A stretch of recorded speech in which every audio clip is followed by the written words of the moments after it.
Hey guys, good afternoon. Uwi tayo ng maga dahil not feeling well si Arshak Budoy. So, ayan.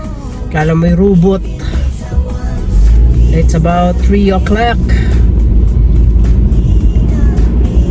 Patay magawa. Di uwi. Dahil hindi kaya ng katawan.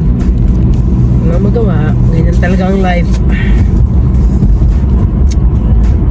Kaya ano lang yan. Basta unahin mo muna yung sarili. Huwag na yung kung ano-ano pa diyan.